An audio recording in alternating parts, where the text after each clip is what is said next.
Kemudian setelah ayat ini muncul, bagaimana penjabaran ulama-ulama tafsir terkait dengan ayat wasatiyah ini.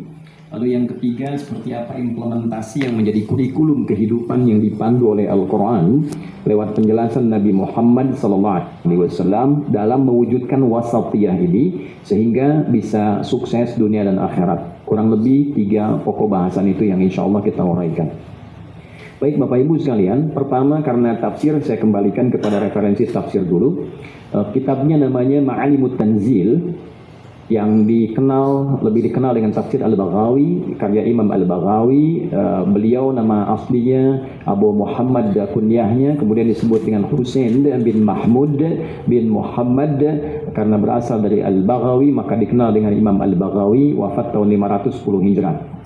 Dalam keterangan beliau tentang tafsir Quran surah kedua Al-Baqarah di ayat 143, dan ini nanti akan menjadi satu-satunya ayat tentang wasatiyah dalam Al-Quran, dan posisinya pun wasat.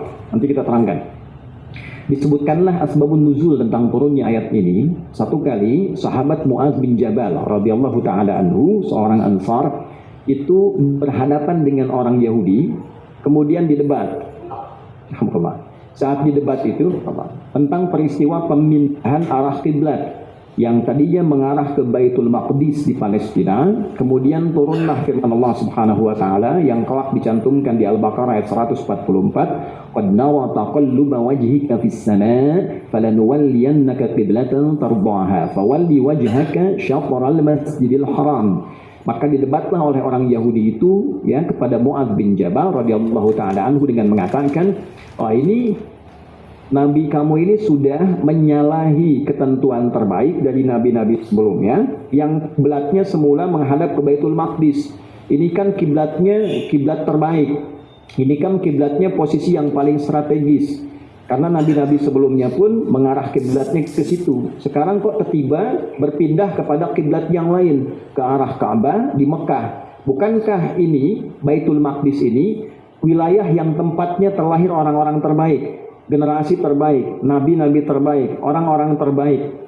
Maka dengan klaim terbaik ini, khiyar wa adl, khiyarun wa adlun, yang terbaik, yang paling ideal, maka merespon itu, Mu'adz bin Jabal kemudian meninggalkan perdebatan itu, berkonsultasi pada Nabi SAW. Ketika ditanyakan peristiwa itu, maka turunlah Quran surah kedua Al-Baqarah di ayat 143.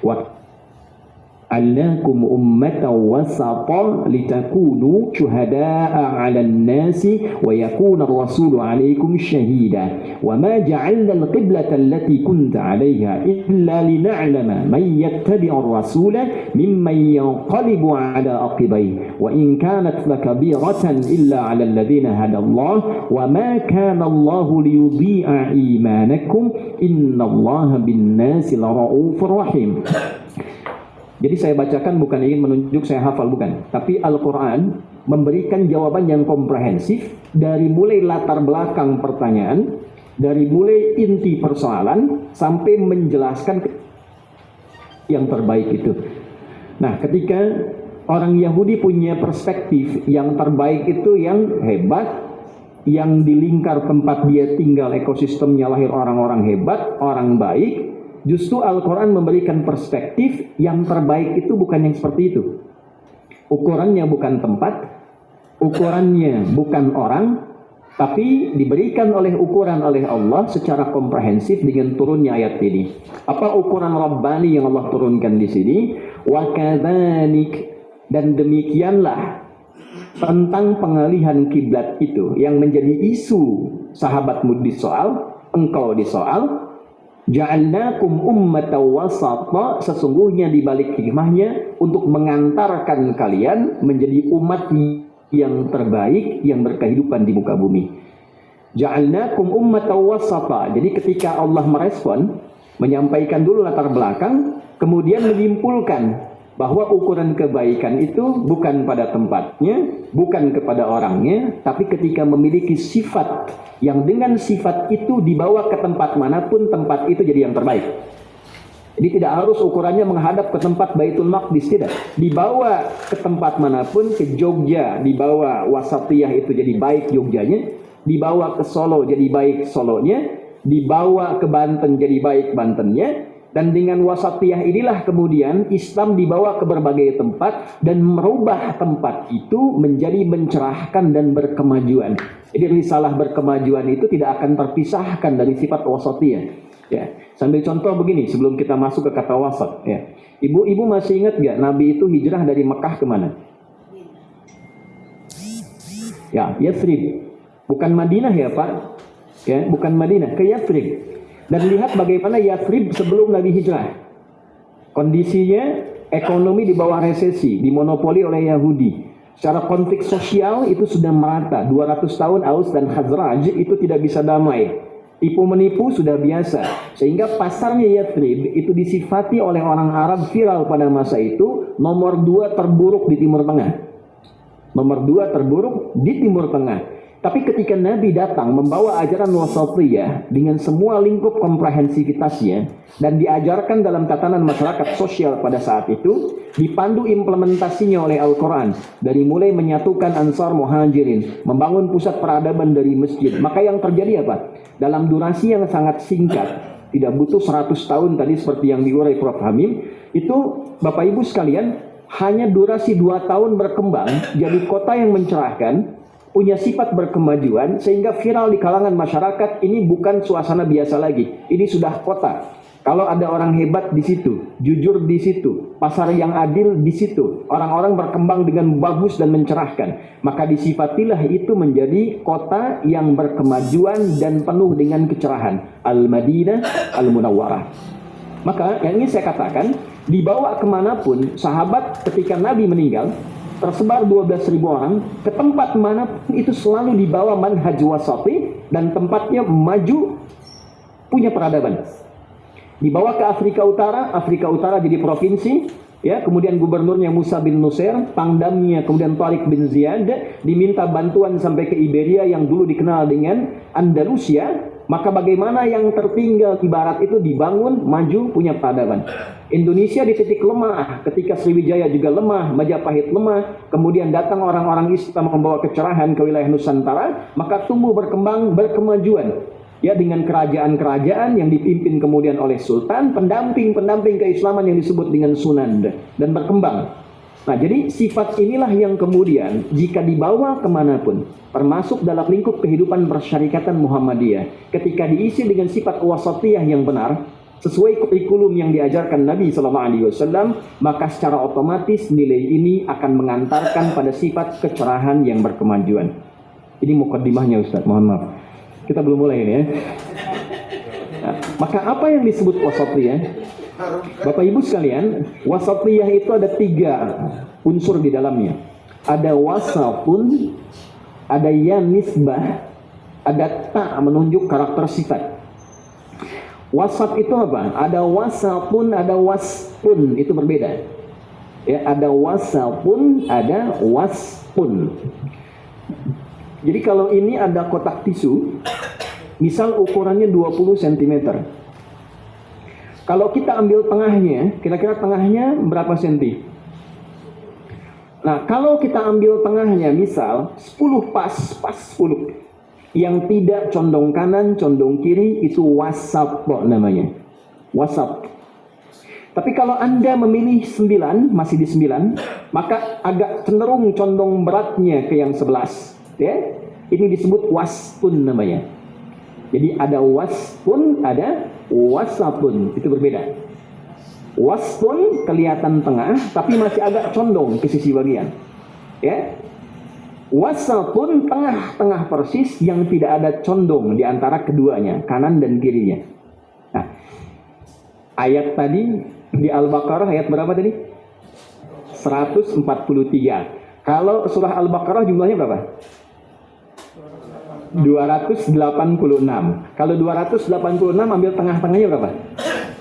143. Maka ayat wasatiyah pun itu terletak persis di tengah-tengah suratnya tanpa condong ke kanan dan ke kirinya. Ya, itu wasatiyah. Jadi Allah itu mengajarkan bukan hanya tentang maknanya, tentang ayatnya, tapi ketika diperintah malaikat menempatkan dalam mushaf pun itu ukurannya sudah wasatiyah. Baik, sekarang bagaimana implementasi wasatiyah dalam kehidupan itu sehingga nanti ada litakunu syuhada'a 'alan nas. Ini ada perspektif dunia, ada perspektif akhirat. Perspektif dunianya, dengan wasatiyah itu engkau menjadi teladan bagi seluruh manusia yang berkehidupan. Jadi ketika sifat wasatiyah diterapkan dalam kehidupan kita, itu otomatis jadi teladan, Pak, Bu. Ya, jadi suami yang wasatiyah itu suami teladan. Istri wasatiyah, istri idaman. Dengan ya, persyarikatan Muhammadiyah ketika menerapkan nilai wasatiyah pasti teladan, dan itu keteladanannya bukan hanya satu dua pihak. Semua yang menyaksikan itu diimplementasikan dalam kehidupan, maka dia akan merujuk, nah ini model terbaiknya, role modelnya itu ini. Oke. Wa yakuna rasulu 'alaikum syahida, dan dia berhasil mempraktekkan petunjuk kehidupan yang pernah diajarkan Nabi sehingga menjadi saksi kebenaran risalah Nabi. Jadi ketika kita terapkan nilai ini, orang berkata, wah yang terbaik itu tuh persyarikatannya Muhammadiyah.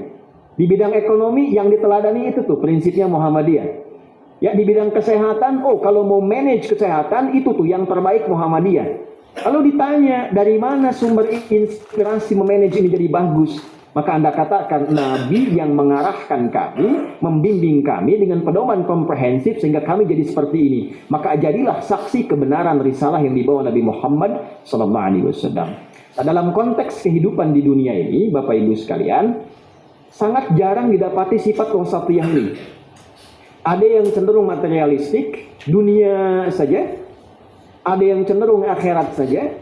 Maka datanglah kita dengan perspektif keseimbangan, dunianya tidak tertinggal, akhiratnya pun dikejar dalam kondisi yang tengah-tengah. Maka turunlah itu menjadi harapan sebuah doa untuk mengoreksi kecenderungan yang miring kanan ataupun kiri. Kecenderungan miring kanan dan kirinya ada di Al-Quran surah kedua Al-Baqarah ayat 200. Wa minan nasi may yaqulu rabbana atina fid dunya. Berarti belum sahur. Bukan hasanah ya. Wa minan nasi may yaqulu rabbana atina fid dunya wa ma lahu fil akhirati min khalaq. Ada orang yang kecenderungan kehidupannya itu dia cenderung mencari kehidupan dunia, sifatnya materialistik, memenuhi kebutuhan dari fisiknya saja, akalnya saja, ruhnya tak terpenuhi, tidak ya. Maka diluruskan oleh Al-Quran, wa minhum may yaqulu rabbana atina fid dunya hasanah wa fil akhirati hasanah wa qina adzabannar. Ditafsir di Quran surah Al-Qasas ayat 77, wabtaghi fima atakallahu ad-daral akhirah wa la tansa nasibaka minad dunya. Nah, sekarang pertanyaan besarnya, bagaimana mengumpulkan nilai-nilai karakter wasatiyah itu tak wasat, karakternya tak, sehingga kita bisa ikut ke karakter itu, ianya.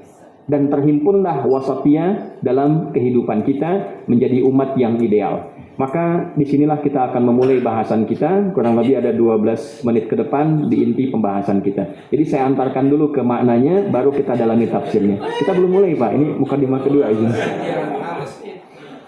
Ya, kita ambil tafsir klasik nanti baru ke kontemporer. Yang klasiknya yang paling dekat dengan era sahabat ke Nabi, tafsir Ibnu Jarir At-Tabari, namanya Muhammad Ibnu Jarir, ya, kemudian juga Ibnu Yazid At-Tabari yang lahir 244 Hijrah dan wafat di kisaran tahun 310 sampai 60 Hijrah.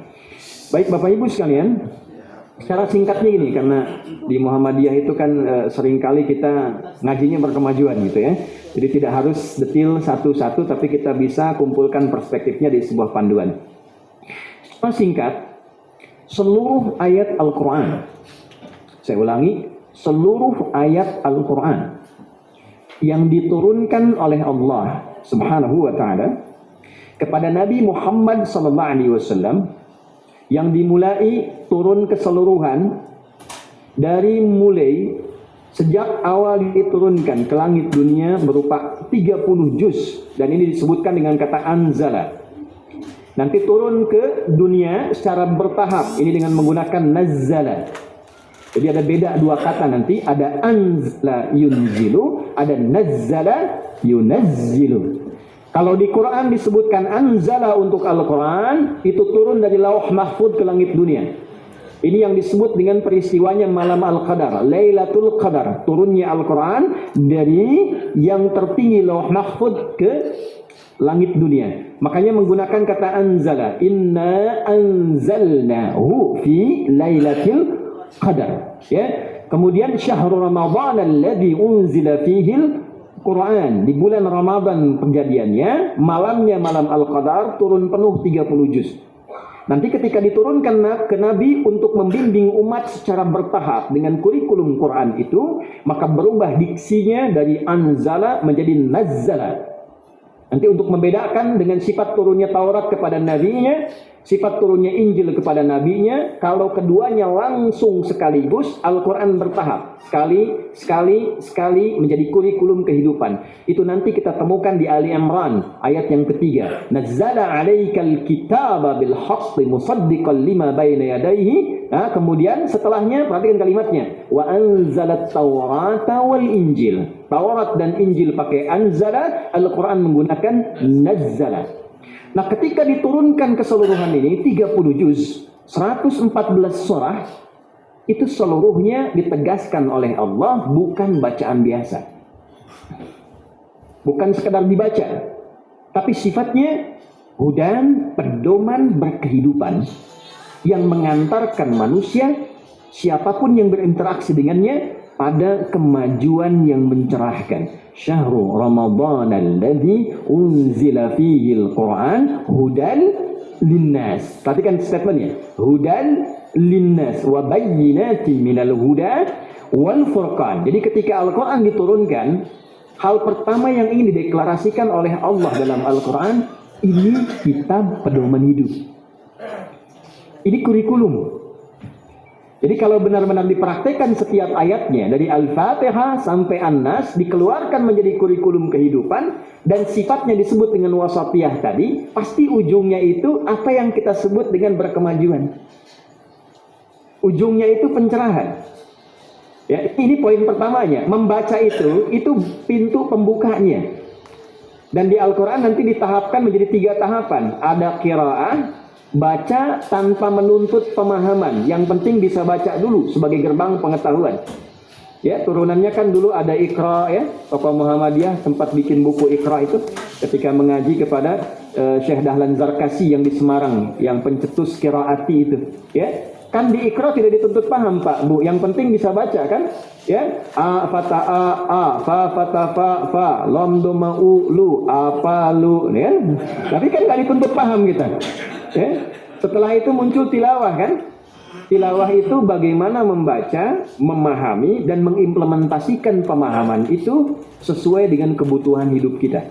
Karena itu ketika ada orang baca tanpa memahamkan disebut qari, ketika diberikan penjelasan disebut dengan tilawah. Poinnya apa yang mau saya sampaikan? Bapak Ibu sekalian, 114 surah ini, kurang lebih 30 juz ini, itulah yang langsung dicontohkan oleh Nabi dalam kehidupan beliau, yang kelak para ulama menghimpun itu semua setelah Nabi wafat dalam hafalan mereka, lalu generasi setelahnya mempelajari dengan mencatat, dikodifikasikanlah petunjuk wasatiyah ini dalam 4 bidang kitab hadis. Jadi kalau kita sekarang ingin ada pendekatan Al-Quran, dijelaskan melalui hadis, diambil jadi kurikulum, maka topiknya nanti dibagi oleh para ulama kepada 4 bagian.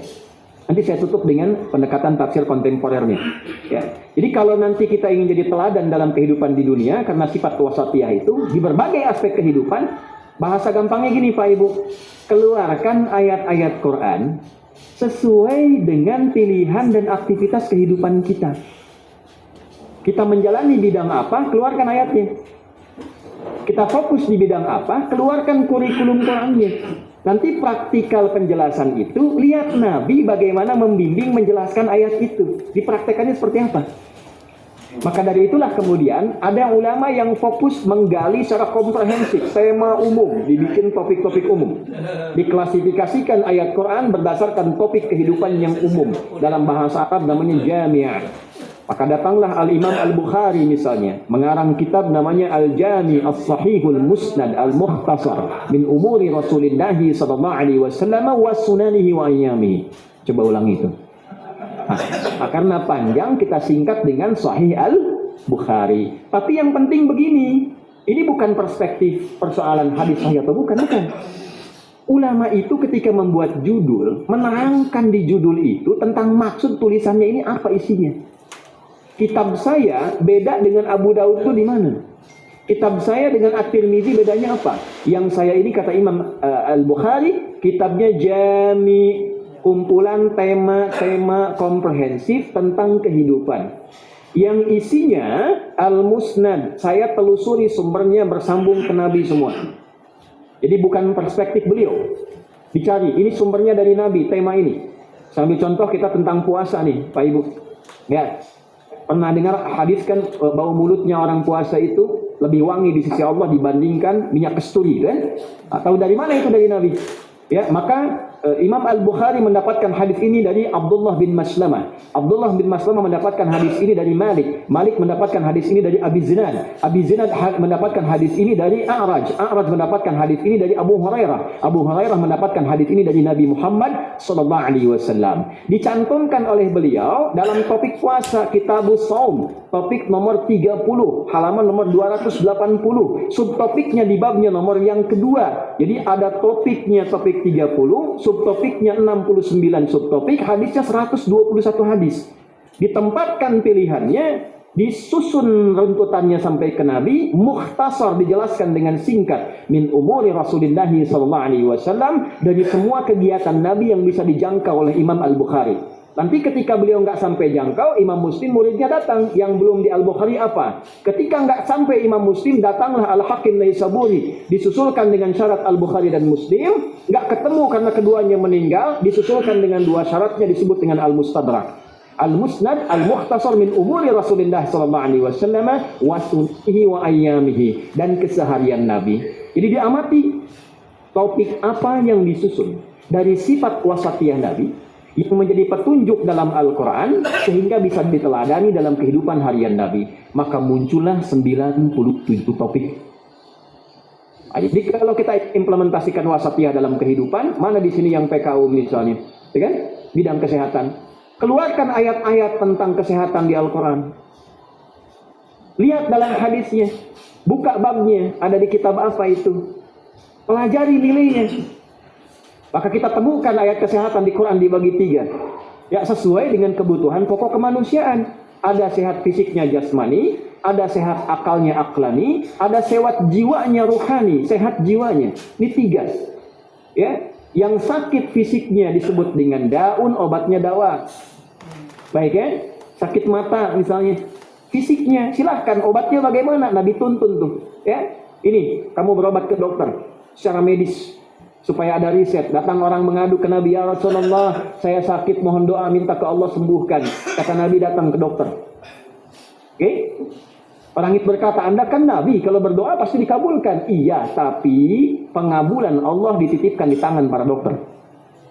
Maka dari itulah istri Nabi, Sayyidah Aisyah, belajar tentang kedokteran. Jangan salah, Bu. Aisyah itu belajar tentang kedokteran dan pakar di bidangnya. Setelah Nabi meninggal jadi dosen.